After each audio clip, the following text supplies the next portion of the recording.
പ്രാർത്ഥിക്കാം. പരിശുദ്ധരും നിത്യനുമായ ദൈവമേ, സ്വർഗീയ പിതാവേ, തിരുനാമത്തെ വാഴ്ത്തുന്നു, സ്തുതിക്കുന്നു. നിന്റെ കൃപകൾക്കായ സ്തോത്രം. നീ കൂട്ടിവരുത്തി ജനത്തിനായ സ്തോത്രം. പാടുവാൻ സ്തുതിപ്പാൻ കർത്താവ് നിന്റെ കൽപ്പനകൾ അനുസരിക്കാൻ ഞങ്ങൾക്ക് കൃപ നൽകിയല്ലോ. കർത്താവ്, ശത്രു പലപ്പോഴും ഞങ്ങളെക്കാൾ വലിയതാണ്, പക്ഷെ നിന്റെ മുമ്പിൽ ഒന്നുമല്ല കർത്താവ്. അപ്പനൊരു ദാനശക്തി ഇന്ന് തന്നെ ജനം കർത്താവ് പഠിച്ചു വചനത്തിനൊത്തവണ്ണം നിന്റെ വചനം കർത്താവ് ജനത്തിന്മേൽ നീ സ്ഥിരീകരിക്കുമാറാകണമെന്ന് പ്രാർത്ഥിക്കുന്നു. നിന്റെ രക്തം കൊണ്ട്, നിന്റെ പ്രായശ്ചിത്തം കൊണ്ട് നീ വിലയ്ക്ക് വാങ്ങിയ നിന്റെ വിശുദ്ധന്മാരാണ്. അവിടെ വരുന്നതിൻ്റെ അവകാശത്തിൻ്റെ മഹിമാതരം നീ വെളിപ്പെടുത്തി നിന്റെ ബലത്തിന് വല്ലഭത്താൽ കർത്താവ് വ്യാപരിക്കുന്ന നിന്റെ ശക്തിയുടെ അളവറ്റ വലിപ്പം നീ ഇന്ന് വെളിപ്പെടുത്തിയെങ്കിൽ എത്ര നന്നായിരുന്നു കർത്താവ്. നിന്റെ ജനത്തിൻ്റെ വിശ്വാസം വർദ്ധിപ്പാൻ നീ ചെയ്യുന്നതിൽ സ്നേഹിതനാണല്ലോ, സന്തോഷിക്കുന്നവനാണല്ലോ കർത്താവ്. ചെയ്തെടുക്കുമാറാകണം. ഇനി കൂട്ടിവരുത്താൽ ജനത്തെ നീ കൂട്ടിവരുത്തുമാറാകണമെന്ന് പ്രാർത്ഥിക്കുന്നു. യൂട്യൂബിൽ കേൾക്കുന്നവരെ കർത്താവ് നീ അനുഗ്രഹിക്കുമാറാകണം. വചനത്തിൻ്റെ കർത്താവ് ആത്മീക സത്യങ്ങൾ മനസ്സിലാക്കുവാൻ നീ അവരുടെ കണ്ണുകളെയും ചെവികളെയും തുറക്കുമാറാകണമെന്ന് പ്രാർത്ഥിക്കുന്നു. നിന്നെ തന്നെ വെളിപ്പെടുത്തുമാറാകണമെന്ന് പ്രാർത്ഥിക്കുന്നു. യേശു ക്രിസ്തുവിൻ്റെ നാമത്തിൽ തന്നെ സ്തോത്രം. ഹല്ലേലൂയ. നമ്മുടെ കർത്താവ് യേശു ക്രിസ്തുവിൻ്റെ ശ്രേഷ്ഠമായ നാമത്തിൽ കൂടി വന്ന ജനത്തെ ഓരോരുത്തരെയും വീണ്ടും സ്വാഗതം ചെയ്യുകയാണ്. യൂട്യൂബിൽ കേൾക്കുന്നവരെ സ്വാഗതം ചെയ്യുന്നു.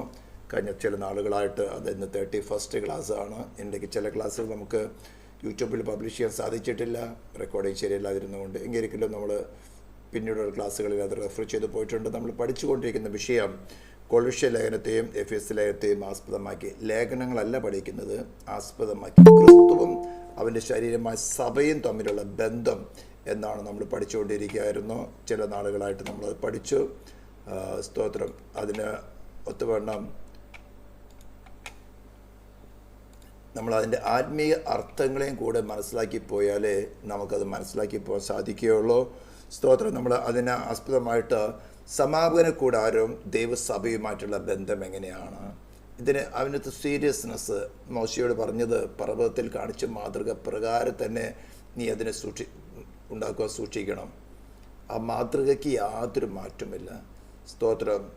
അത് നമുക്ക് കാണിച്ചിരിക്കുന്ന മാതൃക എന്നൊക്കെ ഞാൻ വിവരിച്ചതാണ്. എന്നിരിക്കലും ആരെങ്കിലും യൂട്യൂബിൽ പുതിയതായിട്ട് കേൾക്കുന്നുണ്ടെങ്കിൽ അവർക്ക് ജസ്റ്റ് ഒന്ന് റിമൈൻഡിന് വേണ്ടിയിട്ടാണ് എന്താ ഈ പറയുന്നതെന്നുള്ളത് മനസ്സിലാകില്ല. സമാഗമന കൂടാരം ഒരു ടെമ്പററി കൂടാരമായിരുന്നു. ഇസ്രായേൽ ജനത്തിൻ്റെ മരുഭൂമി യാത്രയിൽ ടെമ്പററി ആയിട്ട് ദൈവം ഒരു മാതൃകയായിട്ട്, നമുക്ക് ബുദ്ധിപദേശത്തിന് ഒരു മാതൃകയായിട്ട് ദൈവം അവരുടെ നടുവിൽ വസിപ്പാൻ ആഗ്രഹിക്കുന്നു. സ്വർഗത്തിൽ സ്വർഗാദി ദൂതന്മാരുടെയും സെറാഫീൻസിൻ്റെയും ശുശ്രൂഷകൾ അനുഭവിച്ചുകൊണ്ടിരിക്കുന്ന ദൈവമാണ്. ഹല്ലേലൂയ. ഈ പാപികളായിരിക്കുന്ന ശത്രുക്കളായിത്തീരുന്ന മനുഷ്യരുടെ ഇടയ്ക്ക് വന്ന് വസിച്ചുകൊണ്ട് എന്തെത്ര ഗുണമുള്ളത്. അവനറിയാം എന്താ കിട്ടാൻ പോകുന്നത്. എന്നിട്ടും മനുഷ്യനോടുള്ള തൻ്റെ സ്നേഹത്തിൻ്റെ ആഴം വെളിപ്പെടുത്തി തുടങ്ങുക അവിടെയാണ്. ആ ജനത്തെ അവനറിയാം, ഈ ജനം, ഇസ്രായേൽ ജനം വരുന്നത് ശടയന്മാരാണെന്ന് അറിയാം. അവരെന്തെല്ലാം തെറ്റ് ചെയ്യാൻ പോകുന്നു അറിയാം, തന്നെ തെറ്റിക്കുമെന്നും അറിയാം. എല്ലാം അറിഞ്ഞിട്ട് പറയാണ്. സ്തോത്രം. ആ ന്യായപ്രമാണം കൊടുക്കുന്നതിന് മുമ്പ്, ഈ കാര്യം പറയുന്നതിന് മുമ്പ് തന്നെ സ്തോത്രം, അവർ 25ാം അധ്യായത്തിലാണ് ഇതെല്ലാം നിർമ്മിക്കാൻ പറയുന്നത്. അതിന് 32ാം അധ്യായത്തിൽ വരുമ്പോൾ അവർ കാളക്കുട്ടിയെ ഉണ്ടാക്കി. അത്രയാണ് മനുഷ്യൻ്റെ സ്വഭാവം. ഇസ്രായേലിനെ അവിടെ കാണിക്കുന്നത് നമ്മുടെ സ്വഭാവം തന്നെയാണ്, നമ്മുടെ ആത്മീയ അവസ്ഥയാണ് കാണിക്കുന്നത്. എന്നിട്ടും ദൈവം പറയുകയാണ്, ഞാൻ അവരുടെ നടുവിൽ വസിപ്പാൻ അവരൊരു വിശുദ്ധ മന്ദിരം ഉണ്ടാക്കണം. ആ വിശുദ്ധ മന്ദിരം എന്ന് പറയുന്നത് വളരെ ഇമ്പോർട്ടൻ്റ് ആണ്. പുതിയ നിയമത്തിൽ ദൈവം വസിക്കുന്നത് മനുഷ്യരായ നമ്മളിലാണ്. ഈ വിശുദ്ധി എന്നത് നമ്മുടെ മോറൽ ഹോളിനെസ് അല്ല. എന്നാൽ മോറൽ ഹോളിനെസ് വേണ്ടെന്നല്ല, ഒബീഡിയൻസിൻ്റെ റിസൾട്ടാണ് ഹോളിനെസ്. ഒബീഡിയൻസ് ഇല്ലാത്തടത്ത് ഹോളിനെസ് എന്തെല്ലാം ചമച്ചാലും പുറമെ എന്തെല്ലാം കാണിച്ചാലും ഒരു കാര്യമില്ല. ദൈവരാജ്യത്തിൻ്റെ പ്രമാണങ്ങൾ, വചനങ്ങൾ, ദൈവത്തിൻ്റെ ആത്മാവ് നമ്മളോട് കൽപ്പിക്കുന്നത് ചെയ്താൽ നമ്മൾ ഹോളിനെസ് ഉണ്ട്, അല്ലെങ്കിൽ നിലനിൽക്കില്ല. അതെന്താണ് ഹോളിനെസ്? ക്രിസ്തു തന്നെയാണ്. ക്രിസ്തു തന്നെ നമ്മൾ വസിച്ചുകൊണ്ട്. അപ്പോൾ ഈ ആലയം പണിയാൻ പറഞ്ഞ മോശയോട് പണിയാൻ പറഞ്ഞു. കൽപ്പന പ്രകാരം തന്നെ യഹോവ കൽപ്പിച്ചതുപോലെ തന്നെ എല്ലാം ചെയ്തപ്പോൾ ദൈവ തേജസ് അവിടെ ഇറങ്ങി വന്നു. പിന്നെ അവിടെ എതിരിക്കുന്ന അത്ഭുതം മതി. മോശയ്ക്ക് അതിനകത്ത് നിൽക്കാൻ സാധിച്ചില്ല. മോശയാണ് പ്രമാണം ഏറ്റുവാങ്ങിയത്, മോശ തന്നെയാണ് ഇതെല്ലാം ക്രമീകരിച്ചത്, എല്ലാം ചട്ടപ്രകാരം ചെയ്തു. ആ ദൈവ തേജസ് ഇറങ്ങി വന്ന പിന്നെ നമുക്ക് അവിടെ ഞാനെന്നോ എൻ്റെയെന്നോ ഒരു സ്ഥാനമില്ല. പിന്നെ ഫുൾ കൺട്രോൾ ദൈവത്തിൻ്റെതാണ്. ഇതാണ് സമർപ്പണം. റോമാലേഖനം 12-ാം അധ്യായം നമ്മൾ പഠിച്ചപ്പോൾ വ്യക്തമായി പഠിച്ചതാണ്. നിങ്ങളുടെ ശരീരങ്ങളെ ജീവനും വിശുദ്ധിയും ദൈവത്തിന് പ്രസാദമുള്ള യാഗമായിട്ട് സമർപ്പിക്കുക. ഇത് ആ തേജസ് ഇറങ്ങിയ പിന്നെ നമുക്ക് അവിടെ പിന്നെ ചിന്തയില്ല, ഭയമില്ല, നമ്മുടെ സ്വയം ഒന്നുമില്ല. 100% കർത്താവ് നമ്മുടെ നിയന്ത്രണം ഏറ്റെടുക്കും. ഇതിനാണ് നമ്മൾ ഇത്രയും പഠിപ്പിച്ചു വരുന്നത്. ഇത് ടെമ്പററി ആണ്. എന്നാൽ ശലോമോന്റെ കൂടാരം ഒരു പെർമനന്റ് സ്ട്രക്ചറായിരുന്നു. അതും ദൈവം ഉടച്ചു കളഞ്ഞു. പിന്നെ ദൈവത്തിൻ്റെ ഭവനമായിട്ട് ദൈവം തന്നെ മനുഷ്യനായിട്ട് അവതരിച്ചു. മർക്കോസിന്റെ മാളികയിൽ പരിശുദ്ധാത്മാവിൻ്റെ വരവോടുകൂടെ തന്നെ 120 മന്ദിരങ്ങളായിരുന്നു അവിടെ പണിതത്. വിശ്വസിച്ച് അവന് വേണ്ടി കാത്തിരുന്നവരിൽ അവൻ തന്നെ വസിച്ചുകൊണ്ട് തൻ്റെ പ്രവൃത്തികൾ ആരംഭിക്കുമായിരുന്നു. അത് തന്നെയാണ് ഇന്നും നടന്നുകൊണ്ടിരിക്കുന്നത്. അതിന് ഡീവിയേറ്റ് ചെയ്യുവാൻ വഞ്ചകനായ ശത്രു പല പല തന്ത്രങ്ങളും ചെയ്തു. കർത്താവ് അനുവദിക്കുന്ന എന്താ? വിശ്വാസത്തിൻ്റെ പരിശോധന നടത്താൻ ആരിലും നിർബന്ധമിടുന്നില്ല. ഓരോരുത്തരും ഫ്രീ വില്ലുണ്ട്. ദൈവം തന്നെ അനുവദിച്ചിട്ടാണ് കാത്തലിസം കടന്നു വന്നത്. ദൈവം തന്നെ അനുവദിച്ചിട്ടാണ് ഇസ്ലാം കടന്നു വന്നത്. 1-ാം നൂറ്റാണ്ട്, 2-ാം നൂറ്റാണ്ടും 3-ാം നൂറ്റാണ്ടിൻ്റെ ആരംഭം വരേക്കും വളരെ ശക്തമായിട്ട് ദൈവസഭ നിന്നു. 2-ാം നൂറ്റാണ്ടിൻ്റെ അവസാനമായപ്പോഴേക്കും കഷ്ടം സഹിക്കുന്നവർക്ക് മതി, ഇതിനി വേണ്ടെന്ന് ചിന്തിച്ചുകൊണ്ടിരിക്കുന്ന സമയത്താണ് കോൺസ്റ്റന്റൈൻ ചക്രവർത്തിയുടെ വരവുണ്ടാകുന്നത്. കപടമായ രീതിയിൽ അവൻ ദൈവസഭയ്ക്കകത്ത് കടന്നു, തൻ്റെ മിലിറ്ററിയിൽ വിശ്വാസികളൊക്കെ ആക്കി. അപ്പോൾ കഷ്ടത മാറി. അമ്മേ സ്തോത്ര കാര്യങ്ങളൊക്കെ ഞാൻ ഹിസ്റ്ററി പഠിപ്പിച്ച സമയത്ത് പഠിപ്പിച്ചിട്ടുള്ളതാണ്. അവിടെ തുടങ്ങി ദുരുപദേശങ്ങളുടെ പേക്കൂത്തായിരുന്നു. പേപ്പൽ ഇതിൻ്റെ ഇമ്മൊറാലിറ്റി തേർവാഴ്ച നടത്തിയതായിരുന്നു പേപ്പലിസത്തിൻ്റെ. അതിൽ ഞാൻ കുറച്ച് വർഷങ്ങൾ കഴിഞ്ഞപ്പോഴാണ് ഇസ്ലാം വന്നത്. എന്തുകൊണ്ടാണ് ഇസ്ലാം വന്നത്? ദൈവ സാന്നിധ്യമില്ല. കാത്തലിസത്തിൽ ദൈവ സാന്നിധ്യമില്ല. ഉയർത്തെന്നവറ്റാണ് ക്രിസ്തു വസിക്കുന്നില്ല, അല്ലെങ്കിൽ തേജസ് വസിക്കുന്നില്ല. 2-ാം നൂറ്റാണ്ടിൻ്റെ അവസാനമായപ്പോഴും ദൈവ തേജസ് വ്യക്തികളിൽ നിന്ന് പോയി. ദൈവ തേജസ് ഉള്ളവനായി ഒരുവൻ, അതായത് ഉയർത്തെന്നിട്ട് ക്രിസ്തു ഉള്ളവനായി ഒരുവൻ ഒരു ദേശത്തുണ്ടെങ്കിൽ ആ വ്യക്തിയെ മാനിച്ചുകൊണ്ട് ദേശത്തെ ദൈവം പരിപാലിക്കും. അവനിൽ കൂടെ ദൈവം ഭരണം നടത്തും. സ്വർഗത്തിലും ഭൂമിയിലും സകല അധികാരമുള്ളവനായി സ്വർഗത്തിൽ വാഴുന്നത് പോലെ അവൻ നിന്നിൽ വസിച്ചുകൊണ്ട് നിന്നിൽ കൂടെ സ്വർഗത്തിലും ഭൂമിയിലും ഭരണം നടത്തും. അതാണ് നമ്മൾ പഠിച്ചു വരുന്നത്. സ്തോത്രം. അതുകൊണ്ട് എന്താ? ഇസ്ലാം കയറി അങ്ങ് ഭരിച്ചു. ഇന്നിപ്പോൾ ലോകത്തിലെ 2ാമത്തെ സമൂഹം പെറ്റുപെരുകി 22 മില്യണോളം കഴിഞ്ഞു. ക്രിസ്ത്യാനിറ്റി എല്ലാം കൂടെ ചേർത്ത് 27 മില്യണുള്ളൂ. എന്തുകൊണ്ടാണ് സംഭവിച്ചത്? വചനത്തിന്റെ ആഴങ്ങളില്ല. ഇപ്പൊ ഞാൻ തന്നെ ചില കുറച്ച് കാര്യങ്ങൾ പറഞ്ഞുതരാം. ബൈബിളിൽ അവർക്കറിയാം അവരുടെ ഖുറാനോ അല്ലെങ്കിൽ അവരുടെ മുഹമ്മദിനോ അല്ലെങ്കിൽ അവരുടെ ഇസ്ലാമത്തിനോ ഒരു അടിസ്ഥാനം ശരിയല്ലെന്ന് അവർക്ക് എല്ലാവർക്കും അറിയാം. അതുകൊണ്ട് അവർ ഖുറാൻ പിടിച്ചുകൊണ്ടല്ല നമ്മുടെ അടുത്ത് വരുന്നത്. ബൈബിളിൽ തന്നെ, ഞാൻ കഴിഞ്ഞ ദിവസം നമ്മൾ മെസ്സേജിൽ പറഞ്ഞതാണ്, എന്താ ചില കോമൺ ആയിട്ട് കേൾക്കുന്നവർക്ക് വേണ്ടി പറയുകയാണ്, ബൈബിളിൽ തന്നെ പല കാര്യങ്ങൾ അവർ ഇത് പോസ്റ്റിറ്റ് വെച്ച് ഒട്ടിച്ചു വെച്ചിട്ട് മാർക്കർ വെച്ച് ഒട്ടിച്ചു വെച്ചിട്ട് വരുവാണ്. ഫോർ എക്സാമ്പിൾ, ട്രിനിറ്റി എന്ന് ബൈബിളിൽ എവിടെയെങ്കിലും എഴുതിയിട്ടുണ്ടോ? ത്രിത്വം നമ്മൾ നോക്കുമ്പോൾ ഇല്ല. ഞങ്ങളപ്പോൾ ഏകസത്യ ദൈവത്തിൽ വിശ്വസിക്കുന്നു, ബഹുദൈവത്തിൽ വിശ്വസിക്കുന്നു. നമ്മൾ പറയും ഏകദൈവത്തിൽ വിശ്വസിക്കുക. പിന്നെ അപ്പോൾ പിതാവ് ദൈവമാണോ, പുത്രൻ ദൈവമാണോ, പരിശുദ്ധാത്മാവ് ദൈവമാണോ? അതെ. അപ്പം എങ്ങനെയാ? 3 ദൈവങ്ങളുണ്ടോ? ഒരു ദൈവമാണ്, 3 ദൈവമാണ്. വിശ്വാസിക്കുന്നത് എക്സ്പ്ലെയിൻ ചെയ്യാൻ പറ്റുന്നില്ലെങ്കിൽ കുഴഞ്ഞു. അപ്പം ചിലർ പറയും പഴയ നിയമത്തിൻ്റെ പിതാവായിരുന്നു, കർത്താവ് ഭൂമിയിലായിരുന്നപ്പോൾ പുത്രനായിരുന്നു, ഇപ്പോൾ പരിശുദ്ധാത്മാവാണ്. അത് ഹെരസിയാണ്, തെറ്റാണത്. പിതാവ് പുത്ര പരിശുദ്ധാത്മാവിൻ്റെ ഓഫീസുകൾ വളരെ വ്യക്തമായിട്ട് നമുക്ക് ബൈബിളിൽ നിന്ന് അറിയാം. സ്തോത്രം. ഉൽപ്പത്തിയുടെ ആദ്യത്തെ അധ്യായത്തിൽ തന്നെ പറയുന്നത് എന്താണ്? 1-ാം വാക്യത്തിൽ പറയുന്നത് ആദ്യം ദൈവം ആകാശവും ഭൂമിയും സൃഷ്ടിച്ചു. അവിടെ ദൈവം എന്ന വാക്കിന് ഉപയോഗിച്ചിരിക്കുന്നത് എലോഹിം, ബഹുവചനത്തിലാണ് ഉപയോഗിച്ചിരിക്കുന്നത്. 11-ാം അധ്യായത്തിലെ ബാബേൽ ടവറിന്റെ കാര്യത്തിൽ വരുമ്പോൾ നാം ഇറങ്ങിച്ചെന്ന്, അവിടെ നാം എന്ന് ഉപയോഗിച്ചിരിക്കുന്നത് പ്ലൂറലായിട്ടാണ്. യെശയ്യാപ്രവചനം 6-ാം അധ്യായത്തിൽ നമുക്ക് വേണ്ടി ആർ പോകും, ബഹുവചനത്തിലാണ് ഉപയോഗിച്ചിരിക്കുന്നത്. സ്തോത്രം. ഇനി ഇങ്ങനെ വരുമ്പോൾ ട്രിനിറ്റി വ്യക്തമായിട്ട് നമ്മൾ യോഹന്നാൻ സുവിശേഷം 6-ാം അധ്യായത്തിൽ വായിക്കുന്നു, എന്നെ അയച്ച പിതാവ് ആകർഷിച്ചിട്ടല്ലാതെ ആർക്കും എൻ്റെ അടുക്കൽ വരുവാൻ സാധ്യമല്ല. എൻ്റെ അടുക്കൽ വന്നവനെ ഒരു നാൾ ഞാൻ കൈവിടാതെ ഒടുക്കത്തെ നാൾ ഉയർത്തെഴുന്നേൽപ്പിക്കണം എന്നാവുന്നു എന്നെ അയച്ചവൻ്റെ ഇഷ്ടം. അപ്പൊ ആ പിതാവിനാൽ ആകർഷിക്കപ്പെട്ട് പരിശുദ്ധാത്മാവിന്റെ പ്രവൃത്തിയാലാണ് ഒരു വ്യക്തിയിൽ പാപബോധം വരുത്തുന്നത്. ജോൺ 16-ാം അധ്യായത്തിന് 8 തുടങ്ങിയുള്ള വാക്യങ്ങളിൽ പാപത്തെക്കുറിച്ച്, നീതിയെക്കുറിച്ച്, ന്യായവിധിയെക്കുറിച്ച് ബോധം വരുത്തുന്നു. എവിടേക്കാണ് കൊണ്ടുവരുന്നത്? പുത്രനിലേക്ക്. പുത്രനിലേക്ക് പറയുമ്പോൾ സ്പെസിഫിക്കലായിട്ട് നിനക്ക് വേണ്ടി പാപയാഗമായി തീർന്നു. നിന്റെ മേൽ ഡിവൈൻ ഗവൺമെന്റ് വിധിച്ചിരുന്ന നിത്യമായ മരണം എന്ന ശിക്ഷ, നിന്റെ ശരീരത്തിലെ പ്രാണമേന്മേലും എഴുതപ്പെട്ട ന്യായവിധി നിന്നിൽ നിന്ന് എടുത്തുകൊണ്ട് പാപം അറിയാത്തവനെ നാം അവനിൽ ദൈവത്തിന്റെ നീതിയാകേണ്ടതിന് നമുക്ക് വേണ്ടി പാപമാക്കി ക്രൂശിൽ തൂക്കിയിട്ടിരിക്കുക. അപ്പൊ ക്രൂശിൽ കിടക്കുന്നത് മനുഷ്യപുത്രനല്ല, ദൈവപുത്രനല്ല, ഇമ്മാനുവേൽ അല്ല, പാപം, the sin, origin of sin. പാപ പ്രവർത്തികളല്ല, ദ ഒറിജിൻ. അതിനാണ് ശിക്ഷ നടത്തുന്നത്. എന്നിട്ട് പറയാണ് അതിൽ വിശ്വസിക്കുന്നവരെ സൗജന്യമായി നീതീകരിക്കാമെന്ന്. ഏതെങ്കിലും ഒരു മതവിഭാഗത്തിന് തങ്ങളുടെ വിശ്വാസം കൊണ്ട് ദൈവമായിട്ട് ഏത് തോട്ടത്തിൽ വെച്ച് അകന്നുപോയ ദൈവമായിട്ട് റീകൺസൈൽ ചെയ്യിപ്പിക്കുവാൻ സാധിക്കുന്നുവെങ്കിൽ ഒന്ന് പറട്ടെ. മനുഷ്യരെ കൊന്നടക്കിക്കൊണ്ട് മതം അല്ലെങ്കിൽ മറ്റു വല്ല പത്രപ്രവർത്തിക്കൊണ്ട് മതം സ്പ്രെഡ് ചെയ്യാം. പക്ഷേ ദൈവത്തോട് നിരപ്പിക്കാവുന്ന ഒരു അറ്റോൺമെന്റ് ആരാ നടത്തിയിട്ടുള്ളത്? പാപത്തിന്റെ ശിക്ഷ എവിടെ നടത്തിയിട്ടുള്ളത്? ദൈവം കരുണാസമ്പന്നനാണ്, അവരോട് പറഞ്ഞ പാപം ക്ഷമിക്കുന്നോ. കഴിഞ്ഞ 2 ആഴ്ച മുമ്പ് നമ്മൾ ഒരു എപ്പിസോഡിനകത്ത് ഇട്ടിട്ടുള്ളതാണ്. ദൈവം പാപം ക്ഷമിക്കുന്നോ ഇല്ലയോ എന്ന്. നോ. ദൈവം പാപം ക്ഷമിച്ചാൽ, ജസ്റ്റ് വെർബലായി പറയുന്നതുകൊണ്ട് പാപം ക്ഷമിച്ചാൽ, ഏറ്റു പറഞ്ഞാൽ, ദൈവം ക്ഷമിച്ചാൽ ദൈവരാജ്യം നിലനിൽക്കുകയില്ല. ദൈവരാജ്യത്തിനകത്ത് തെറ്റ് ചെയ്താലും ശിക്ഷിക്കപ്പെടുകയില്ല. പാപം ഏറ്റു പറഞ്ഞാൽ മതിയല്ലോ എന്നുള്ള ചിന്താഗതി, ഇമ്മ്യൂണിറ്റി കടന്നു വന്ന് ദൈവരാജ്യത്തിൽ വഷളത്വം പ്രവർത്തിക്കും. അതിൽ ഇന്ന് കാണുന്നത്.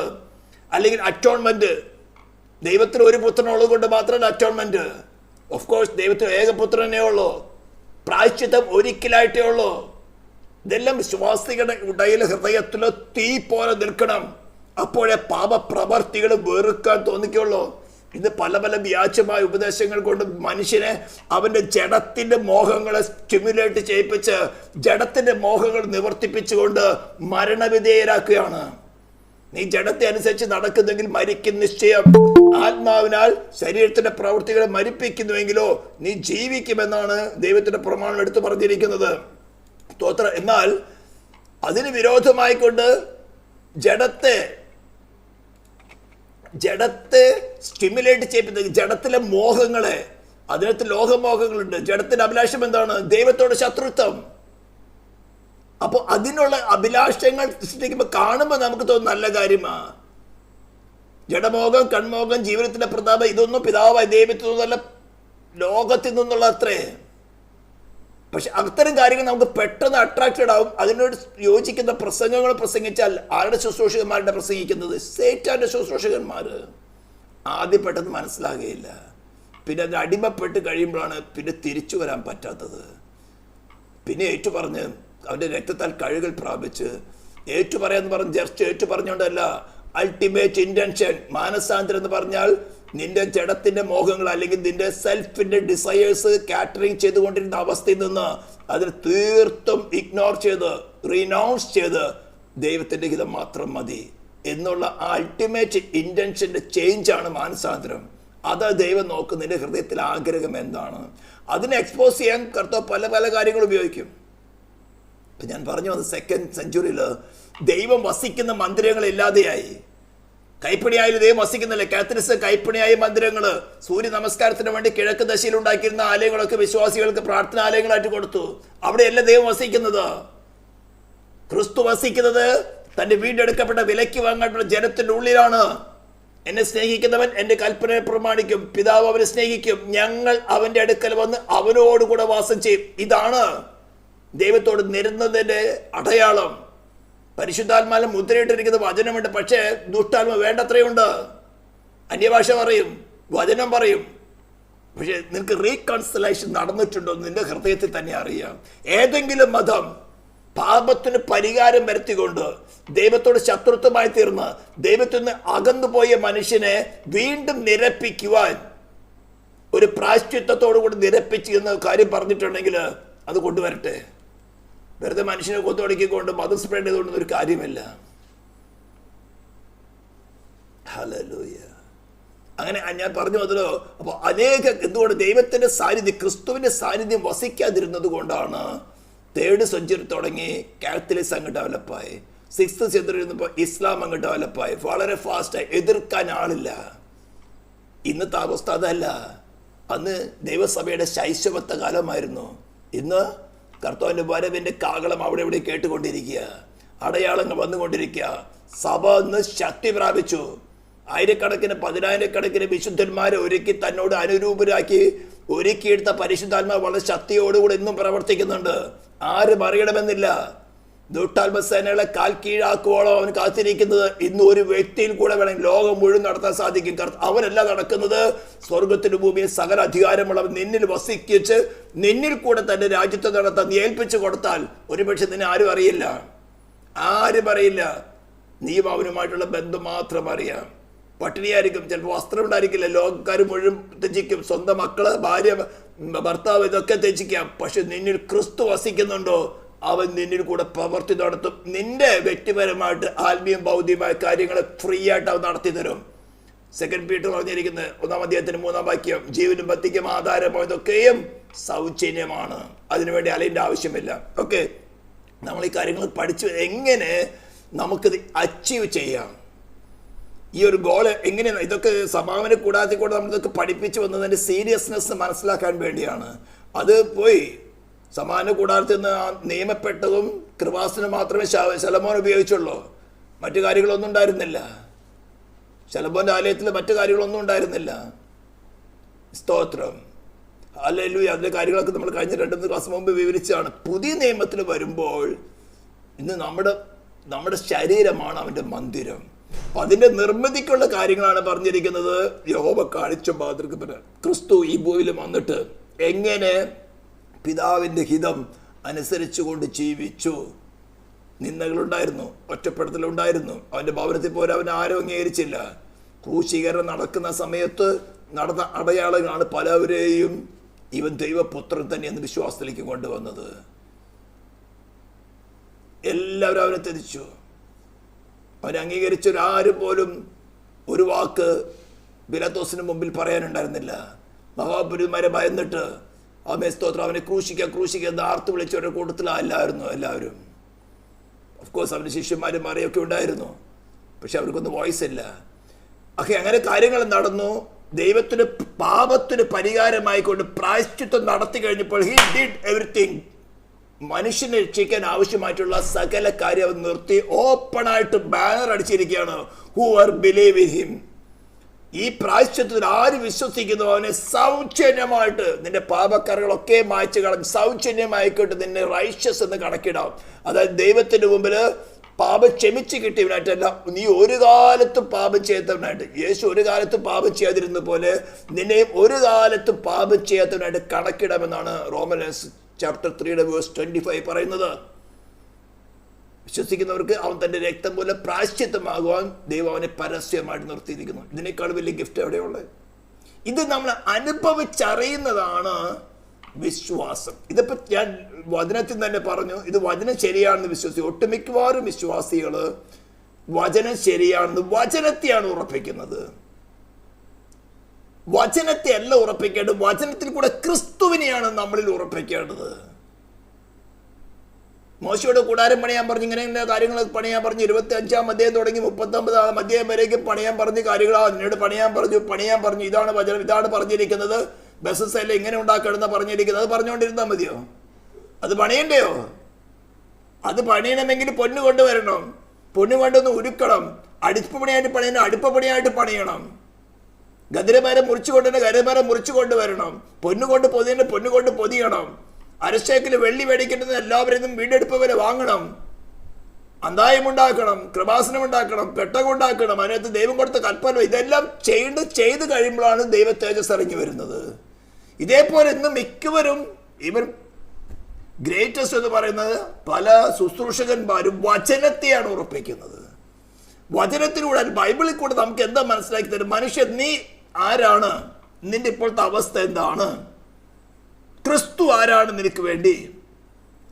നിന്റെ വ്യക്തിപരമായ ജീവിതത്തിൽ, ആത്മീയവും ഭൗതികമായ ജീവിതത്തിൽ നിന്റെ വ്യക്തിപരമായ ഡീപ്പ് നെസസിറ്റി, ഒഴിച്ചുകൂടാൻ കഴിയാത്ത ആവശ്യകത എന്താണ്? ഇത് മനസ്സിലാക്കി തന്നിട്ട് നിന്റെ വ്യക്തിപരമായ ജീവിതത്തിൽ ക്രിസ്തുവിനെ കൂടാതെ നിനക്ക് വാഴുവാൻ സാധ്യമല്ല നിന്നെ പഠിപ്പിച്ച് നിന്നെ ക്രിസ്തുവിനെ ഹൃദയത്തിൽ വാഴുവാൻ സ്വീകരിച്ച് അവനുമായിട്ട് അനുസരണത്തിൽ ഒന്നായി തീരുവാൻ ഉപദേശിക്കുന്ന പുസ്തകമാണ്, അല്ലെങ്കിൽ ദൈവത്തിന്റെ വെളിപ്പാടുകളാണ് ബൈബിള്. ഇത് ക്രിസ്ത്യാനികളുടെ പുസ്തകമൊന്നല്ല. സകല മാനവജാതിക്കും, ആദാമിന്റെ സന്തതികളെ ജനിച്ച സകല മനുഷ്യർക്കും ദൈവത്തോട് വീണ്ടും ക്രിസ്തു മുഖാന്തരം നിരക്കുവാൻ ആവശ്യമായി കൊടുത്തിരിക്കുന്ന ദൈവത്തിന്റെ വെളിപ്പാട്, ഏക വെളിപ്പാട് ഇത് മാത്രമേ ഉള്ളൂ. മറ്റു പലരും പല വെളിപ്പാടുകളും കിട്ടിയെന്ന് പറയുന്നതാണൊക്കെ അതൊക്കെ വ്യാജമാണ്. ഉണ്ടെങ്കിൽ പറയണേ, അനുഭവിക്കട്ടെ. സ്തോത്രം. നമ്മുടെ ഹൃദയത്തിന് ഒരു പ്രത്യേകതയുണ്ട്. അടയാളങ്ങൾ കണ്ടതുകൊണ്ടല്ല വിശ്വസിക്കുന്നത്. അങ്ങനെ യഹൂദന്മാർ കർത്താവിനെ കൊല്ലാൻ ഏൽപ്പിക്കില്ലായിരുന്നു. നമുക്ക് വ്യക്തിപരമായിട്ട് പ്രൂഫ് വേണം. നമ്മുടെ ഹൃദയം ദൈവം റീകൺസിലേഷൻ, ക്രിസ്തു മുഖാന്തരം റീകൺസിലേഷൻ ദൈവവുമായിട്ട് നിരപ്പ് പ്രാപിച്ചു. നമ്മുടെ കോൺഫിഡൻസ്, നമ്മുടെ കോൺഷ്യസ്നസ് നമുക്ക് മനസ്സിലാകണം. ഞാൻ ദൈവത്തോട് നിരപ്പ് പ്രാപിച്ചു, അവൻ്റെ സമാധാനം എന്നിൽ വാഴുന്നു. ഒരു പക്ഷെ പട്ടിണിയായിരിക്കാം, വസ്ത്രമായിരിക്കാം, നിന്നകളും വിവാഹത്തിലുണ്ടാവും, രോഗിയായിരിക്കാം, പ്രയാസങ്ങളും ബുദ്ധിമുട്ടുകളെ കൂടെ കടന്നു. പക്ഷേ നിന്റെ റീകൺസിലേഷന് മാറ്റം വരികയില്ല. അതാണ് യശയ്യാപ്രവചനത്തിൽ പറയുന്നത്, പർവ്വതങ്ങൾ മാറിപ്പോകും, കുന്നുകൾ നീങ്ങിപ്പോകും, എങ്കിലും എൻ്റെ ദയ നിന്നെ വിട്ടുമാറുകയില്ല, എൻ്റെ സമാധാന നിയമത്തിന് നീക്കം വരികയില്ല. ആ സമാധാന നിയമമാണ് പുതിയ നിയമം. ക്രിസ്തു മുഖാന്തരം ദൈവമായിട്ടുള്ള സമാധാനം നടന്നു. ഇതിന് മാറ്റം വരുത്താൻ ഒരു സൃഷ്ടിയില്ല, സേറ്റാനില്ല, ഒരു പ്രകൃതികാരിയില്ല. റോമാനത്തിൽ 8 പോൾ പറയുന്നത് തന്നെയോ, ക്രിസ്തു യേശുവിൽ ദൈവസ്നേഹത്തിന് ഒന്നിനും എന്നെ മാറ്റുവാൻ സാധ്യമല്ല. കട്ടതയോ പട്ടിണിയോ ഉപദ്രവോ ആപത്തോ വാളോ നഗ്നതയോ ഇപ്പോഴുള്ള വരുവാനുള്ള ദൂതന്മാരോ വാഴ്ചകൾക്ക് അധികാരം ഒന്നിനും ക്രിസ്തു യേശുവിൽ ദൈവസ്നേഹത്തിൽ നിന്ന് എന്നെ മാറ്റുവാൻ സാധ്യമല്ല. എങ്ങനെ? Because he started the first work. ഫിലിപ്പിയർക്ക് പറഞ്ഞിരിക്കുന്ന, നമ്മൾ നല്ല പ്രവൃത്തി ആരംഭിച്ചവൻ അവൻ്റെ വരവിൻ്റെ നാളോളം തികയ്ക്കും. അപ്പോൾ ഇത് ഇതിങ്ങനെ പ്രസംഗിച്ചു പോകാൻ എളുപ്പമാണ്. ഇത് പ്രാക്ടിക്കലായിട്ട് എങ്ങനെയാണ് അനുഭവിക്കുന്നതെന്നാണ്. നമ്മൾ വ്യക്തിപരമായിട്ട് അനുഭവിച്ചാൽ മാത്രമേ നീ ഒരു വിശ്വാസിയാകുന്നുള്ളൂ, ഒരു ശിഷ്യനാകാൻ ആരംഭം തുടങ്ങുന്നുള്ളൂ. ഇത്രയും കാര്യം പറഞ്ഞൊക്കെ ഹിസ്റ്റോറിക്കൽ നോളജ് അല്ലെങ്കിൽ ബൈബിൾ നോളജാണ്. അത് ശരിയാണെന്ന് നീ അംഗീകരിച്ചുകൊണ്ടും ആയില്ല. ഓഫ് കോഴ്സ് അത് അംഗീകരിക്കണം. ഇത്ര നേരം പറഞ്ഞ കാര്യം അംഗീകരിക്കുകയും അതിൽ വിശ്വസിക്കുകയും വേണം. ആ വിശ്വാസത്താൽ ഈ എഫേസ്യ ലേഖനം 1-ാം അധ്യായത്തിൽ നമ്മൾ ചിന്തിച്ചുകൊണ്ടിരിക്കുന്നത് വേഴ്സ് 18-19 അത് നിന്റെ ഹൃദയത്തിൽ നടക്കണം. അവന്റെ വിളിയാനുള്ള ആശ എന്നതെന്താ? നിന്നെ ഏത് തോട്ടത്തിലെ ഒറിജിനൽ സ്റ്റേറ്റിലേക്ക് റീഇൻസ്റ്റേറ്റ് ചെയ്യണം. പൊടിയിൽ നിന്ന് നിന്നെ നിർമ്മിച്ചിട്ട് അവന്റെ മൂക്കിൽ ജീവശ്വാസം ഊതിയപ്പോൾ അവൻ ജീവനുള്ള ദേഹിയായി തീർന്നു. തന്റെ സ്വരൂപത്തിന് സാദൃശ്യത്തിന് സൃഷ്ടിച്ച അതേ അനുരൂപമായിട്ട് നീ വീണ്ടും ജനിച്ച് അതേ അനുരൂപമായി തീരണം. എഫേസ്യ ലേഖനം 4:24 കൊളോഷ്യൻസ് 3:10 പറഞ്ഞിരിക്കുന്നത് അതേ പ്രതിമയായിട്ട്, the same image of God. അത് വീണ്ടും ജനനത്തിൽ കൂടെ നടക്കുന്നേ ഉള്ളൂ. പിന്നെയാണ് നമ്മൾ പണി നടക്കുന്നത്. അപ്പോൾ അവന്റെ ആശ എന്താണ്? First reconcile with God. ഇതില്ലാതെ നമ്മൾ എന്തെല്ലാം പ്രസംഗിച്ചിട്ട് കാര്യമില്ല. ഏതെങ്കിലും മതവിഭാഗങ്ങളുടെ കൊണ്ടുവരട്ടെ, ഏതെങ്കിലും മതവിഭാഗങ്ങൾക്ക് ക്രിസ്തുവിനെ അറ്റോൺമെന്റ് കൂടാതെ ദൈവത്തോട് നിരപ്പിക്കുവാൻ സാധിക്കുന്നെങ്കിലും ഒന്ന് പറയട്ടെ. Impossible.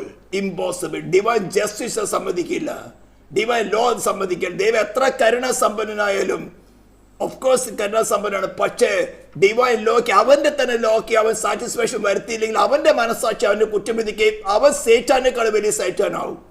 Because he's greater than Satan. തെറ്റ് ചെയ്താൽ അവന്റെ മനസ്സാക്ഷി അവനെ കുറ്റം വിധിക്കും. Is also a moral agent. അവന്റെ സ്വരൂപത്തിന് സാദൃശ്യത്തിൽ നമ്മെ സൃഷ്ടിച്ചിരിക്കുന്നത്. ആദ്യമായി കേൾക്കുന്നവർക്കൊക്കെ ഒരു പക്ഷേ ഇത് കഠിനവാക്കായിട്ട് തോന്നാം, പക്ഷെ ഇതാണ് യാഥാർത്ഥ്യം. അപ്പോൾ അവകാശത്തിന്റെ മഹിമാധനം എന്താണെന്ന് നമുക്ക് ഏകദേശം അറിയാം. അടുത്ത കാര്യം പറയണം, വിശുദ്ധന്മാരിൽ അവന്റെ അവകാശത്തിന്റെ മഹിമാധനം ഇന്നതാണ്. ഇത് വചനം പഠിച്ചതുകൊണ്ടായില്ല, ഈ വാക്യത്തിന് കടപ്പടം പഠിച്ചതുകൊണ്ട് ഇത് നമുക്ക് അനുഭവിക്കണം. ഞാൻ കഴിഞ്ഞ പ്രാവശ്യം പറഞ്ഞല്ലോ, സ്ട്രെസ് ചെയ്ത് പറഞ്ഞു, ലോർഡ് എനിക്കിതൊന്ന് അനുഭവിക്കണം. വിശുദ്ധന്മാരിൽ അവന്റെ അവകാശത്തിന്റെ മഹിമാധനം. ഇംഗ്ലീഷിൽ വായിക്കുകയാണെങ്കിൽ വേഴ്സ് 17 അടക്കം വായിക്കാം. 18 വായിക്കുമ്പോൾ, the eyes of your understanding being enlightened, that you may know that is what is the hope of his calling. അത് നമ്മൾ ചിന്തിച്ചു. What are the riches of his glory, of his inheritance in the saints. വിശുദ്ധന്മാരിൽ അവനെ വിലക്ക് വാങ്ങിയത്, അവൻ possess ചെയ്തതാണ്, വില കൊടുത്ത് വാങ്ങിയതാണ്. അതിന്റെ മേലും ഡിവൈൻ ജസ്റ്റിസ് ഒരു ഗവൺമെന്റ് ആണ്, ദൈവരാജ്യത്തിന്റെ ഒരു ഗവൺമെന്റാ. ദൈവരാജ്യം എന്ന് പറയുന്നത് ദൈവം ഭരണം നടത്തുന്ന, തന്റെ സിംഹാസനത്തിരുന്നു കൊണ്ട് സകലത്തെ ഭരിക്കുന്നവൻ, ഭരണം നടത്താൻ ഈ കാര്യമായ എല്ലാ പവറും അവനുണ്ട്. ആ ഡിവൈൻ രാജ്യത്തിലേക്കാണ് നമ്മൾ വിളിച്ചിരിക്കുന്നത്. നമ്മുടെ ഗുണം കൊണ്ടല്ല, പുത്രന്റെ അനുസരണം. ഒരു രാജ്യത്തിലെ ഒരു പ്രജ, നമ്മുടെ ഹ്യൂമൻ ഗവൺമെന്റ് ആയാലും ഡിവൈൻ ഗവൺമെന്റ് ആയാലും, അതിലെ ഒരു പ്രജ ആ ഡിവൈൻ ഗവൺമെന്റ് ലോ അനുസരിച്ചാൽ, ആ ഡിവൈൻ അല്ലെങ്കിൽ ഹ്യൂമൻ ഗവൺമെന്റ് ആയാലും ഡിവൈൻ ഗവൺമെന്റ്, ആ രാജ്യത്തിന്റെ ശക്തിക്കും അധികാരത്തിനും ഒത്തുവണ്ണം സംരക്ഷണവും, ശ്രദ്ധിച്ച് മനസ്സിലാക്കണം, സംരക്ഷണവും പ്രതിഫലവും കൊടുക്കണം. മനസ്സിലാവുന്നുണ്ടോ? ഇപ്പൊ നമ്മൾ ഇന്ത്യൻ ഗവൺമെന്റ് ഒരു പൗരനായിരുന്നു. ഫോർ എക്സാമ്പിൾ 2018 കേരളത്തിൽ വലിയ പ്രളയം വന്നു. നമ്മൾ സാധാരണ ജീവിതത്തിൽ നമ്മുടെ റോഡിൽ കൂടെ ബോട്ട് ഓടുന്നത് കണ്ടിട്ടുണ്ടോ? റോഡിൽ കൂടെ വാഹനങ്ങളല്ലേ ഓടുന്നത്. പക്ഷേ 2018 ഫ്ലഡ് വന്ന് റോഡൊക്കെ വെള്ളം നിറഞ്ഞപ്പോൾ ഫിഷർമാന്റെ ബോട്ടുകള്, നേവിയുടെ ബോട്ടുകള്, എയർഫോഴ്സ്, കരസേന എല്ലാം കൂടെ ഇവരെ രക്ഷിക്കാൻ വേണ്ടി വന്നു. രക്ഷപ്പെടാൻ താല്പര്യമുള്ളവരൊക്കെ അവരെ റിസ്ക് എടുത്തുകൊണ്ട് തന്നെ അവരൊരു വീടിന് മുമ്പിൽ പോയി പൊക്കി കൊണ്ടുവന്നു. രക്ഷപ്പെടാൻ താല്പര്യമുള്ളവർ. അവിടെ കുറെ പേര് ഞങ്ങൾ വിടില്ല, ഞങ്ങൾ പറഞ്ഞ വീടാ, ഞങ്ങൾ വിടില്ല, ചാത്താലും വിടില്ല, എന്തുകൊണ്ടല്ലോ എൻ്റെ അപ്പൻ പോയ കുഴിയിൽ തന്നെ എനിക്ക് പോകണം, ഞാൻ വിടില്ല. അങ്ങനെ ഒരു മുങ്ങി ചത്തവരുണ്ട്. പക്ഷേ ആ രാജ്യത്തിന്റെ പ്രജയായതുകൊണ്ട്, ഇന്ത്യൻ ഗവൺമെന്റ് ഒരു പ്രജയായിരുന്നു. അവൻ ദരിദ്രനും സമ്പന്നനും എല്ലാവരും ഒരേപോലെ ആയിരുന്നു. ഫ്ലഡ് വന്നപ്പോൾ ആരുടെയും സമ്പത്ത് രക്ഷിച്ചില്ല, ആരുടെ ദാരിദ്ര്യം അവർ കൊന്നു കളഞ്ഞില്ല. രക്ഷപ്പെടാൻ താല്പര്യമുള്ളവരെ അവർ തെരഞ്ഞു പിടിച്ച് നേവി ആയിട്ടും എയർഫോഴ്സ് ആയിട്ട് ഹെലികോപ്റ്റർ എന്തുപയോഗിച്ച് രക്ഷിക്കാൻ സാധിച്ചു. എന്തുകൊണ്ടാൽ അവർ ഈ രാജ്യത്തിന്റെ പ്രജയാ. അങ്ങനെയെങ്കിൽ ദൈവരാജ്യത്തിന് എത്ര പലർക്കും വിശ്വാസത്തിന് വന്ന് ഭീതി ഭരിക്കുന്നുണ്ട്. ദൈവരാജ്യത്തിന്റെ ചട്ടക്കൂട്ടിലാണ് നമ്മൾ നിൽക്കുന്നത്. 3-1 ദൂതഗണങ്ങളെ ലൂസിഫറിനോട് കൂടെ പോയിട്ടുള്ളൂ. 3-2 ദൂതഗണങ്ങളുണ്ട്. ഗുണം പിടിക്കാതിരുന്ന ഗസ്കിയാവിന്റെ കാലത്ത് അശ്ശൂര് കടന്നു വന്നപ്പോൾ 1,85,000 വരുന്ന അശ്ശൂർ സേനകളെയാണ് ഒരു ദൂതൻ ഒരു രാത്രി കൊണ്ട് നശിപ്പിച്ചത്. 1,85,000 അശ്ശൂർ സേനകളെ ഒറ്റ ദൂതൻ. അതിനേക്കാൾ ശക്തിയേറിയ ദൂതന്മാരാണ് നമ്മുടെ ബോഡി ഗാർഡ്സ്. എബ്രായത്തിൽ പറയുന്നത് എന്താണ്? രക്ഷ പ്രാപിക്കുന്നവരുടെ സേവകാത്മാക്കളാണ് ദൂതന്മാര്. ഓരോ ദൈവ പൈതലിലുണ്ട്. വിശ്വാസത്തിന്റെ പരിശോധന വരുമ്പോൾ തളരുവാനുള്ളതല്ല. My Lord is great. എനിക്ക് വേണ്ടി ജീവൻ തന്നവൻ നിത്യനാണ്, സർവശക്തനാണ്, സർവത്തിന്റെ മീതെ ദൈവമാണ്. Because of his love towards me. എൻ്റെ ഗുണം കൊണ്ടല്ല, അവരെന്നെ സ്നേഹിക്കുന്നത് കൊണ്ട്. ഇത് നമ്മൾ അനുഭവിച്ചറിയണം. അതിനു മുമ്പ് ചില കഷ്ടപ്പാടുകളൊക്കെ ഉണ്ടാവും. അല്ലാതെ നമുക്ക് എങ്ങനെ അറിയാൻ പറ്റും? ഇപ്പം കേരളത്തിൽ ഫ്ലഡ് വന്നത് കൊണ്ടല്ലേ നേവിയും എയർഫോഴ്സും എല്ലാം കൂടെ വന്നത്. അപ്പോൾ കുറച്ച് ഭയം ഉണ്ടായി. മുങ്ങിപ്പോകുമ്പോൾ ചാവും എന്ന് കിടന്ന് അയ്യം പിടിച്ച് നില പിടിച്ച് വസ്തുവകളൊക്കെ വിട്ട് കളഞ്ഞു അല്ലേ? ഫ്രിഡ്ജ് വേണ്ട, വാച്ചും വേണ്ട, AC വേണ്ട, കാറും വേണ്ട, എനിക്ക് വല്ല വിജയം രക്ഷപ്പെടാപ്പിച്ചാൽ മതി. ഇന്ന് എല്ലാവർക്കും അപ്പനെ, അമ്മയും, ഭാര്യയും, കുഞ്ഞുങ്ങളെയും കുടുംബത്തെയും എല്ലാവരെയും കൂടെ കൊണ്ടുപോകണം. എന്നെ മാത്രം രക്ഷിച്ചാൽ പോരാ. അല്ലെങ്കിൽ ദൈവം എന്നോട് സംസാരിക്കട്ടെ, എന്നാ ഞാൻ വരാം. നീ പാപത്തിന് അടിമക്കടന്നതിന്റെ പാത നരകത്തിലേക്ക് പോകുക. ദൈവം നിന്നെ സ്നേഹിക്കുന്നത് കൊണ്ട് നിന്നോട് സംസാരിക്കുകയാണ്. Because you are A moral agent. നിന്റെ കൺസെന്റ് കൂടാതെ നിന്നെ രക്ഷിക്കാൻ സാധ്യമല്ല. ഫ്ലഡ് വന്നപ്പോൾ അങ്ങനെയല്ലായിരുന്നോ? നിർബന്ധിച്ച് ആരെങ്കിലും കൊണ്ടുപോയോ? പൊക്കിയെടുത്തല്ലേ? എന്തുകൊണ്ട്? ഒരു രാജ്യത്തിന്റെ പൗരനാ. സ്തോത്രം. അപ്പോൾ അവന്റെ അവകാശത്തിന്റെ മഹിമാധനം നമ്മൾ അവന്റെ പൊസസ്ഡ് ആണ്. അവൻ നമ്മളെ വിലയ്ക്ക് വാങ്ങിയതാ. കഥ പറഞ്ഞിരിക്കുന്ന എൻ്റെ അടുക്ക് വരുന്നവരെ ഞാൻ ഒരു നാളും തള്ളിക്കളയുകയില്ല. ജോൺ ചാപ്റ്റർ 6 പറഞ്ഞിരിക്കുകയാണ്, എന്നെ അയച്ച പിതാവ് ആകർഷിച്ചുള്ളത് ആർക്കും എൻ്റെ അടുക്കൽ വരാൻ സാധിക്കുകയില്ല. എൻ്റെ അടുക്കൽ വന്നവനെ ഞാൻ ഒരു നാളും തള്ളിക്കളയില്ല. അവനെ ഒടുക്കത്തെ നാൾ ഉയർത്തെഴുന്നേൽപ്പിക്കത്തക്കവണ്ണം താൻ വിശുദ്ധനായിരിക്കുന്ന പോലെ വിശുദ്ധനാക്കി തീർത്ത് ദൈവത്തിൻ്റെ മുമ്പിൽ നിർത്തുന്നതാണ് അവൻ്റെ പണി. ഞാൻ ഇത്രയും പ്രാവശ്യം പറഞ്ഞിട്ടുണ്ട്. അടുത്ത കാര്യം പറയുന്നതാണ് നമുക്ക് പ്രാക്ടിക്കലായിട്ട് അനുഭവിക്കേണ്ട ഒരു കാര്യം. അവൻ്റെ ബലത്തിൻ വല്ലഭത്വത്തിൻ്റെ വ്യാപാരത്താൽ, ഇതൊന്ന് ശരിക്കും മനസ്സിലാക്കണം. അവൻ്റെ ബലത്തിൻ വല്ലഭത്വത്തിന്റെ വ്യാപാരത്താൽ. വേഴ്സ് 90 നമ്മൾ ഇംഗ്ലീഷിൽ വായിക്കുകയാണ്. What is the exceeding greatness of his power towards us who believe. എന്നിട്ടൊരു എക്സാമ്പിൾ പറയുകയാണ്, അങ്ങനെ അവൻ ക്രിസ്തുവിൽ വ്യാപരിച്ച് അവനെ മരിച്ചവരുടെ ഇടയിൽ നിന്ന് ഉയർപ്പിക്കുകയും. മരിച്ചിരിക്കുന്ന അവസ്ഥയിൽ അവൻ തന്നെയാണ് തന്റെ ജീവനെ കൊടുത്തത്. ക്രൂശിൽ എന്താ പറയുന്നത്? പിതാവേ, എൻ്റെ ആത്മാവിനെ ഞാൻ ബലമേൽപ്പിക്കുന്നു. ആരും കൊന്നതല്ല, അവൻ സ്വമേധയെ തൻ്റെ ആത്മാവിനെ ഏൽപ്പിച്ചതാണ്. സ്തോത്രം. ആ മരിച്ചിരിക്കുന്ന അവസ്ഥ പറയാണ്. അങ്ങനെ സ്തോത്രം ക്രിസ്തുവിലും വ്യാപരിച്ച് അവന് മരിച്ചവരുടെ നിന്ന് ഉയർത്തെഴുന്നേൽപ്പിച്ച് മഹിമയുടെ വലത്തുഭാഗത്തിരിക്കുകയാണ്. എങ്ങനെ? എല്ലാ വാഴ്ചയ്ക്കും അധികാരത്തിനും ശക്തിക്കും കർത്തൃത്വത്തിനും അത്യന്തം ഏത്. ഇത് നമ്മളിൽ നടക്കണം.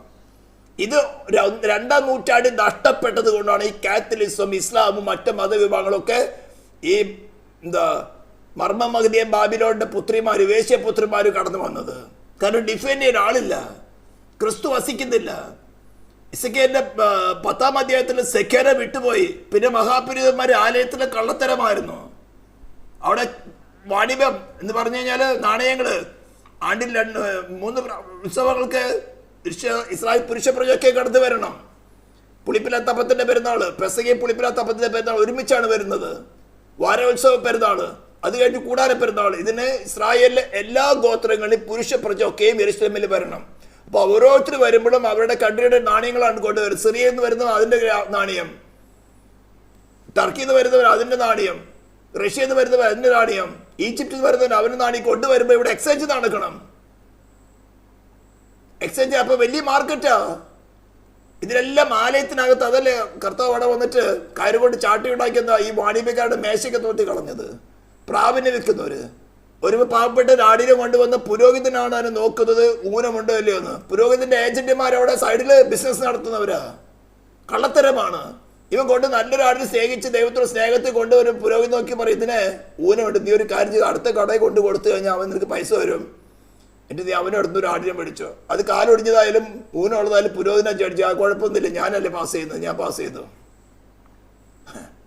ഇത്തരം കള്ളത്തരം നടക്കുകയായിരുന്നു. ഇത് തന്നെയാണ് ക്രിസ്ത്യണ്ടത്തിൽ നടക്കുന്നത്. തൻ്റെ സമുദായത്തിൻ്റെ വേലയ്ക്ക് വേണ്ടി, തൻ്റെ പോക്കറ്റ് വീർപ്പിക്കാൻ, തൻ്റെ വയറ് വീർപ്പിക്കാൻ ഇങ്ങനെ ദൈവത്തിൻ്റെ വചനത്തെ മടക്കി കളഞ്ഞു. പെട്ടകത്ത് കൈവച്ചു. ഇവനൊക്കെ ആത്മീയമായിട്ട് മരിച്ചിരിക്കുക, നിനക്കിഷ്ടം പോലെ ജീവിക്കുക. ഭദ്രത, കർത്താവ് എല്ലാം തീർത്തു കഴിഞ്ഞു. Finished work. ഒരു വാക്ക് പിടിച്ച് ഇഷ്ടം പോലെ ജീവിക്കാൻ, ജീവനക്ക് രക്ഷ നഷ്ടപ്പെടുകയില്ല. ഭദ്രതയാ. അവനെ ഭദ്രതനാ. പ്രസംഗിക്കുന്നവൻ വീണ് കിടക്കുക, അവന് രാപ്പകല് ഇവന് ചിന്ത വല്ലവന് വീഴിക്കണം, അല്ലാതെ അവന് ഉറക്കം വരില്ല. അപ്പൊ ഇത് നമ്മൾ ശരിക്കും ഈ 2 വാക്യം നിങ്ങളൊന്ന് എക്സ്പീരിയൻസ് ചെയ്യാൻ പ്രാർത്ഥിക്കണം. കർത്താവെ, എനിക്കിതൊന്ന് എക്സ്പീരിയൻസ് ചെയ്യണം. നിങ്ങൾ സമർപ്പിച്ച തീർച്ചയായിട്ടും ദൈവം എക്സ്പീരിയൻസ് ചെയ്തു തരും. നിന്റെ വ്യക്തിപരമായ ജീവിതത്തിൽ ദൈവത്തിന്റെ അവകാശം എന്താണ്, അവൻ വിലയ്ക്ക് വാങ്ങിയതിന്റെ അവകാശം എന്താണ്. നീ പല ട്രയൽസ് കൂടെ പോകുന്നുണ്ടായിരിക്കാം, പല ചിന്താഗതികൾ നിന്നെ ഭാരപ്പെടുന്നുണ്ടായിരിക്കും. ലോർഡ്, എൻ്റെ കൂടെ കൊണ്ടല്ല, നീ എനിക്ക് വേണ്ടി പ്രായശ്ചിത്തമായി തീർന്ന, ഞാനൊരു മനുഷ്യനാ. ഈ പ്രായശ്ചിത്തം ഞാൻ പറഞ്ഞില്ല ദൂതന്മാർക്കുള്ളതല്ല, മനുഷ്യർക്ക് വേണ്ടി മാത്രമുള്ളതാണ്. പ്രായശ്ചിത്തമാർക്ക് വേണ്ടിയ മനുഷ്യന് വേണ്ടി മാത്രം. പിന്നെ മനുഷ്യനെ വരമേൽപ്പിച്ചിരിക്കുന്ന മറ്റു ക്രിയേഷൻസ്, ആകാശത്തിലെ പർവ്വജാതി, സമുദ്രത്തിലെ മത്സ്യം, സകല ചരാചരങ്ങളും, ഇതൊക്കെ മനുഷ്യനെ ഡിപ്പെൻഡ് ചെയ്തിരിക്കുന്നതാണ്. സ്തോത്രം. അപ്പൊ നീ ഒരു മനുഷ്യനാണെന്നും നിന്റെ എക്സിസ്റ്റൻസ്, നിന്റെ കോൺഷ്യസ് നിനക്ക് ബോധ്യം വരുത്തുന്നുണ്ട്. നീ എക്സിസ്റ്റഡ് ആണ്. ഇപ്പൊ നീ ഒരിക്കുന്നത് നിനക്ക് എങ്ങനെയാ ബോധ്യം വരുന്നത്? ഏത്തിസ്റ്റുകളോട്, ദൈവമില്ലെന്ന് വാദിക്കുന്നവരോട് ചോദിച്ചാൽ അറിയോ എക്സിസ്റ്റഡ്, നിനക്ക് എങ്ങനെയാ നീ എക്സിസ്റ്റഡ് ആണെന്നോ നിനക്ക് എങ്ങനെയാ മനസ്സിലാകുന്നത്? നിന്റെ കോൺഷ്യസ്, നിന്റെ എക്സിസ്റ്റൻസ് മനസ്സിലാക്കി തരാത്തോളം നീ എക്സിസ്റ്റഡ് ആണെന്ന് നിനക്ക് എങ്ങനെ അറിയാം? മറ്റൊരു പറഞ്ഞറിയോ? അത് തോന്നലാണെങ്കിലോ? നിന്റെ മനസ്സാക്ഷി നിനക്ക് നിന്റെ എക്സിസ്റ്റൻസ് ബോധ്യപ്പെടുത്തുകയും ക്രിസ്തു നിന്റെ പ്രായശ്ചിത്തമാണ് നീ വിശ്വസിക്കുകയും ചെയ്താൽ അതിന്റെ മേളിൽ കവിയാൻ ഒരു പ്രമാണമില്ല, ഒരു ശക്തിയുമില്ല. അതാ പറഞ്ഞ നിന്റെ അവകാശത്തിന്റെ മഹിമാധനം. ഇത് രുചിച്ചറിയണം, അറിയാൻ സാധിക്കും. ഞാനിത് എത്രയോ പ്രാവശ്യം അനുഭവിച്ചുകൊണ്ടാണ് പറയുന്നത്. വിശ്വസിക്കുന്നവർക്ക് വേണ്ടി വ്യാപരിക്കുന്ന അവന്റെ ശക്തിയുടെ അളവറ്റ വലിപ്പം. ഇതെപ്പോഴും നമ്മൾ ഒരുമിച്ച് ഏത് ക്രിസ്തു മരിച്ചിരിക്കുന്ന സമയത്ത്, സ്തോത്രം, അവന് വ്യാപരിച്ച് അവരെങ്ങനെ ഉയർത്തെഴുന്നേൽപ്പിക്കുന്നത്? പുനരുദ്ധാന ശക്തിയോടെ, ഫുൾ ഓഫ് ഗ്ലോറി. ഇങ്ങനെ ഉയർത്തെഴുന്നേൽപ്പ് നമുക്കും കിട്ടണം. ഇപ്പോൾ കിട്ടും, ഇപ്പോൾ കിട്ടി. വിശ്വസിക്കുന്നവനെ ഇപ്പോൾ കിട്ടിയിട്ടുണ്ട്. വിശ്വസിക്കാന്ന് പറഞ്ഞ ഹിസ്റ്റോറിക്കൽ നോളജ് അല്ല, ക്രിസ്തുവിനെ ഉള്ളിൽ വാഴുവാൻ സ്വീകരിച്ച് അവനുമായിട്ട് ഒന്നായി ചേർന്ന് അവൻ പറയുന്നതിനനുസരിച്ച് നമ്മുടെ കുറവുകളൊക്കെ വെളിപ്പെടും. ലോർഡ്, ഞാൻ ആരെയും കുറ്റം പറഞ്ഞില്ല, ഇറ്റ്സ് എന്റെ mistake, it's my own mistake. On my transgression. ഞാനത് അക്നോളജ് ചെയ്യുന്നു. ലോർഡ് പ്ലീസ്, നിനക്കറിയാമല്ലോ നിന്നെ കൂടാതെ എന്നിൽ ഒരു ഗുണമില്ല. നിന്നെ കൂടാതെ എന്നിൽ ഒരു ഗുണവുമില്ല. ഇത് നീ അറിഞ്ഞിട്ടാണ് എന്നെ വിളിച്ചത്. Lord please be with me. എൻ്റെ കാര്യങ്ങൾ ചെയ്തു തരാൻ മാത്രമല്ല, നിന്റെ ഇഷ്ടം പോലെ നടക്കുവാൻ പ്ലീസ് ബി വിത്ത് മീ. ഇങ്ങനെ ഏൽപ്പിക്കുകയാണെങ്കിൽ ആവശ്യ സമയത്ത് നീ ഒരു പക്ഷേ ഡിപ്രഷനിൽ പോവായിരിക്കും, മരണമായിരിക്കില്ല, ഡിപ്രഷനിലായിരിക്കും. ആ ഡിപ്രഷൻ തന്നെ ഉയർത്താൻ ദൈവത്തിൻ്റെ ആത്മാവ് നിന്റെ ഉള്ളിൽ പ്രവർത്തിക്കുക. അത് ക്രിസ്തു തന്നെയാണ്. നിന്റെ ആ ഡിപ്രഷനാണ് നീ. ലോർഡ് പ്ലീസ്, നീ പോകുന്ന എല്ലാ വഴിയിൽ കൂടി, ഇനി നീ പോകാനുള്ള എല്ലാ വഴിയിൽ കൂടി നിനക്ക് മുമ്പായി കടന്നുപോയ രക്ഷാ നായകനാണ് അവൻ, ക്യാപ്റ്റൻ ഓഫ് സാൽവേഷൻ. ഈ നോസ് ഓരോ പ്രയാസത്തിന് പരിധി എത്രത്തോളം ഒരു മനുഷ്യ ശരീരത്തിന് സഹിക്കാൻ സാധിക്കും, അത് കടക്കാൻ അനുവദിക്കുകയില്ല. വേദനയാകട്ടെ, നിന്ദയാകട്ടെ, പരിസരമാകട്ടെ, രോഗമാകട്ടെ, മരണമാകട്ടെ, ഇതൊക്കെ ഞാൻ വ്യക്തിപരമായ എൻ്റെ ജീവിതത്തിൽ പലയാവർത്തി അനുഭവിച്ച് ഞാൻ ഈ പറയുന്ന പ്രകാരം ഞാൻ ജയം പ്രാപിച്ചിട്ടാണ് പറയുന്നത്. വെറുതെ തിയറി സ്ഥാപിക്കുകയല്ല. Theory cannot save you, doctrine cannot save you, Bible cannot save you, but Lord Christ Jesus can save you. ഇത് വളരെ വ്യക്തമായിട്ട് മനസ്സിലാക്കി. He can only save you. അതാ പറഞ്ഞു, ഞാൻ തന്നെ വഴി, ഞാൻ തന്നെ വഴി, ഞാൻ തന്നെ സത്യം, ഞാൻ തന്നെ ജീവൻ. He himself. ഒരു പ്രായശ്ചിത്തത്തിൽ കൂടെ താൻ വഴിയൊരുക്കുമെന്നല്ല പറഞ്ഞത്. ഓഫ് കോഴ്സ് അത് ശരിയാണ്, പക്ഷെ അതല്ല എൻ്റെ ഫൈനൽ. He himself. ഇത് നിങ്ങൾ അനുഭവിച്ചാൽ നിങ്ങളൊരു വിശ്വാസിയായി, അല്ലെങ്കിൽ വിശ്വാസിയല്ല. ഇത് അനുഭവിക്കണമെങ്കിൽ ഒരു ട്രയൽ നിങ്ങളുടെ മുമ്പിൽ ഉണ്ടാകും. ഞാൻ പറഞ്ഞല്ലോ, ഫ്ലഡ് വന്നു, മനുഷ്യന് മനസ്സിലായി അവൻ്റെ കാറോ അവൻ്റെ വാഹനമോ ഒന്നും അവനെ രക്ഷിക്കുകയില്ല. രക്ഷിപ്പാൻ അധികാരമുള്ള ഭരണകൂടം ഇറങ്ങി വരണം. ഭരണകൂടം ഇറങ്ങി വരണം. നേവി വന്നു, ഹെലികോപ്റ്ററുകൾ, എയർഫോഴ്സ് വന്നു, കരസേന വന്നു, മീൻപിടുത്തക്കാരെ വള്ളങ്ങൾ വന്നു, റോഡിൽ കൂടെയൊക്കെ വള്ളങ്ങൾ ഓടി. ഓരോരുത്തരുടെ വീട്ടുവാതിക്കെ ചെന്ന് രക്ഷപ്പെടാൻ താല്പര്യമുള്ളൊക്കെ പൊക്കിക്കൊണ്ട് രക്ഷ പ്രാപിച്ചു. അഹങ്കരിച്ചവരുണ്ടായിരുന്നു, കുറ്റം പറഞ്ഞവരുണ്ടായിരുന്നു. ഇത് തന്നെയാണ് രക്ഷയുടെ സുവിശേഷം കേൾക്കുമ്പോഴും. അഹങ്കരിക്കുന്നവരും കുറ്റം പറയുന്നവരും വിധിക്കുന്നവരൊക്കെ അവിടെ കിടക്കും. ഇത് രക്ഷിക്കാൻ വരുന്നവരെന്നറിയോ? ദൈവരാജ്യത്തിൻ്റെ ശക്തിക്ക് ഒത്തവണ്ണം സ്തോത്രം പരിശുദ്ധാത്മാവിനാണ് നിങ്ങളോട് സംസാരിക്കുന്നത്, അനുഭവിച്ചുകൊണ്ടാണ് സംസാരിക്കുന്നത്. അപ്പോൾ ഈ രണ്ട് വാക്യങ്ങൾ ആദ്യം പുതിയതായിട്ട് ആരെയും കേൾക്കുന്നുണ്ടെങ്കിൽ, ലോർഡ് ഞാനൊരു മനുഷ്യനാണെന്ന്, എൻ്റെ എക്സിസ്റ്റൻസ്, ഞാനിപ്പോഴൊരു മനുഷ്യനായിട്ടിരിക്കുന്നതെന്ന് ഞാൻ മനസ്സിലാക്കുന്നു. നീ എനിക്ക് വേണ്ടി പ്രായശ്ചിത്തമായി തന്ന ഇത്തരം വചനങ്ങൾ കൂടി ഞാൻ വിശ്വസിക്കുന്നു. ലോർഡ് എനിക്ക് നിന്നെ അനുഭവിച്ചറിയണം. നീ എനിക്ക് വേണ്ടി പ്രായശ്ചിത്തമായി തീർന്നു, പക്ഷേ അത് നിന്നോട് കൂടിയിരുന്ന ശിഷ്യന്മാർ അനുഭവിച്ച് അവർ കണ്ണുകൊണ്ട് കണ്ട് അവർ പുസ്തകത്തിൽ എഴുതി തന്നിരിക്കുന്നു. ഞാനത് വിശ്വസിക്കുന്നു. ഇതൊക്കെ മായ്ച്ചു കളയാനാണ് ഇസ്ലാം പറയുന്നത്. ക്രൂശീകരണം പരിപാടി നടന്നിട്ടില്ല. യേശുവിനെ പോലെ ഒരു വേറൊരു വ്യക്തിയാണ് ക്രൂശിച്ചത്. നിങ്ങൾ കേട്ടിട്ടുണ്ടായിരിക്കുമോ? യേശുവിനെ ക്രൂശിച്ചില്ല എന്ന് പറയണേ. ഇതേപോലുള്ള കള്ളത്തരത്തിന് മേൽ കള്ളത്തരം പറഞ്ഞുകൊണ്ട് സത്യത്തെ മൂടിക്കളയാൻ നോക്കുക. ഇവിടെയാണ് നമ്മൾ ദൈവത്തിൻ്റെ ആത്മാവിനെ ഇതൊക്കെ കഷ്ടതയിൽ കൂടെ കടന്നുപോയി അനുഭവിച്ച് ഇതാണ് സത്യമെന്ന് സ്ഥാപിച്ചുകൊണ്ട് പറയുന്നത്. എന്തിനാ? നിങ്ങളുടെ വ്യക്തിപരമായ രക്ഷയ്ക്ക് വേണ്ടിയിട്ട്. ഇനി എന്തിനാ മടി പിടിക്കുന്നത്? ഇതാ രക്ഷ. Just to believe, accept Christ. നിന്റെ ഹൃദയത്തിൽ വാഴുവാൻ സ്വീകരിക്കുക. പിന്നെ അവൻ നിന്നെ നടത്തും. നിനക്ക് താങ്ങാൻ കഴിയാത്തൊരു വലിയ പ്രശ്നങ്ങളൊന്നും കൊണ്ടുവരില്ല. നിന്നെ പണിത് അവനോട് സദൃശ്യന്മാരാക്കി തീർത്ത് നിന്നെ ഒടുക്കത്തെ നാളിൽ ഉയർത്തെഴുന്നേൽപ്പിക്കുമെന്നുള്ളത് അവൻ്റെ ഡ്യൂട്ടിയാണ്. പിതാവതയും പുത്രനാഥയും തമ്മിലുള്ളൊരു എഗ്രിമെൻ്റാണ്. നിനക്ക് വേണ്ടി കൊടുത്ത വില വലിയ വിലയാണ്. അതിന് അവൻ മാറുന്നില്ല. ഈ പ്രത്യാശയോടെ മുന്നേറുക, ഉറയ്ക്കുക. കർത്താവ് നമ്മൾ സഹായിക്കട്ടെ. പ്രാർത്ഥിക്കുക. പരിശുദ്ധ ദൈവമേ, സ്വർഗീയ പിതാവേ, ഈ ശബ്ദം കേൾക്കുന്ന, ഇനി തുടർന്ന് കേൾക്കുന്ന ജനത്തിൻ്റെ ഹൃദയത്തിൽ നീ വചനം ഉറപ്പിക്കുമാറാകണമെന്ന് പ്രാർത്ഥിക്കുന്നു. നിൻ്റെ ബലത്തിന് വ്യാപാരത്താൽ വിശ്വസിക്കുന്നവർക്ക് വേണ്ടി വ്യാപരിക്കുന്നതിൻ്റെ ശക്തിയുടെ അളവറ്റ വലിപ്പം, അവരേത് പ്രതികൂലത്തെ ഏത് കട്ടതിൽ കൂടെ കടന്നു പോയാലും ഉയർത്തെന്ന് വെച്ചവനായി നീ സ്വർഗത്തിൻ്റെ ഭൂമിയിലും സകല അധികാരമുള്ളവൻ, എന്തിനേയും എന്തും ചെയ്യുവാൻ അധികാരമുള്ളവൻ. ആരും വസിച്ച് വിഷയത്തിന് ജയം കൊടുക്കുമാർ. വിഷയത്തിന് മാറ്റമല്ല, വിടുതലല്ല, ജയം. നിന്നിൽ ജയമാണുള്ളത്. ജയത്തിന് ഉല്ലാസത്തിൻ്റെ ഘോഷം കൊണ്ട് ഈ ശബ്ദം കേൾക്കുന്ന ഓരോ ജലത്തെ നിറയ്ക്കുമാറാണ് പ്രാർത്ഥിക്കുന്നു. അങ്ങനെ സ്തുതികൾ ഉയരട്ടെ കർത്താവേ. നിൻ്റെ പ്രായശ്ചിത്വം വ്യർത്ഥമല്ല. ശത്രു പല വിധത്തിലും വ്യർത്ഥമാണെന്ന് ഘോഷിക്കുമ്പോൾ, ക്രൂശ് പരാജയമാണെന്ന് പല ലീഡർമാർ പോലും ഘോഷിക്കുമ്പോൾ, ലോർഡ് അത് പരാജയമല്ല, ഞങ്ങൾക്കത് വിജയമാണ്. നിൻ്റെ നാമത്തെ ഉയർത്തുന്നു. ഇസ്രായേലിൻ്റെ നാമത്തെ ഞങ്ങൾ അനുഗ്രഹിക്കുന്നു. പ്രാർത്ഥന കേട്ടതിനായി സ്തോത്രം. യേശു ക്രിസ്തുവിൻ്റെ നാമത്തിൽ തന്നെ സ്തോത്രം. Thank you.